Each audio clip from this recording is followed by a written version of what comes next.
হৃদয় দিয়ে অনুভব করলাম, একটা বিষয় দেখলাম যে জুলাই যুদ্ধ শুরু হয়েছে যাদের দিয়ে এবং যে কারণে, এবং বয়স বাড়ানো বিষয় ছিল, আর আমার চাকরি একজনে নিয়ে যায় কেন, এই যে বিষয়টা নিয়ে আন্দোলন শুরু হলো, সেই আন্দোলনে ফ্যাসিস্ট সরকারের পতন হলো, বাংলাদেশে একটা নতুন সূর্য উদিত হলো, এবং সে আমরা যে নিঃশ্বাস নিতে পারতাম না, নিঃশ্বাস নেওয়ার সুযোগ তৈরি হলো যাদের দিয়ে।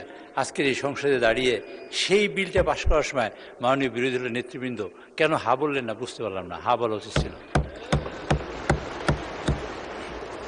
এবং আমরা মনে করি যে এই বিষয়টা অত্যন্ত স্পর্শকাতর। সকলের দিন আজকের মাননীয় স্পিকার আপনার মাধ্যমে বলতে চাই, না বলে নাই, কিন্তু মাননীয় স্পিকার একটি বিষয় আছে যে আজকের এই সংসদে আমি আপনাকে আপনার দৃষ্টি আকর্ষণ করছি এবং মাননীয় সদস্যবৃন্দের দৃষ্টি আকর্ষণ করছি। মাননীয় একটা আমার কথা শেষ করি, আপনি বলবেন।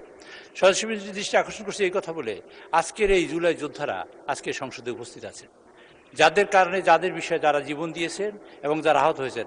আপনার ডান পাশে, আপনার বাম পাশে আপনি তাকিয়ে দেখবেন, সেখানে আজকে জুলাই যোদ্ধারা সেখানে সবাই এখানে উপস্থিত আছেন। সবাই আমরা তাদের অভিনন্দন জানাতে চাই, যাদের আত্মত্যাগ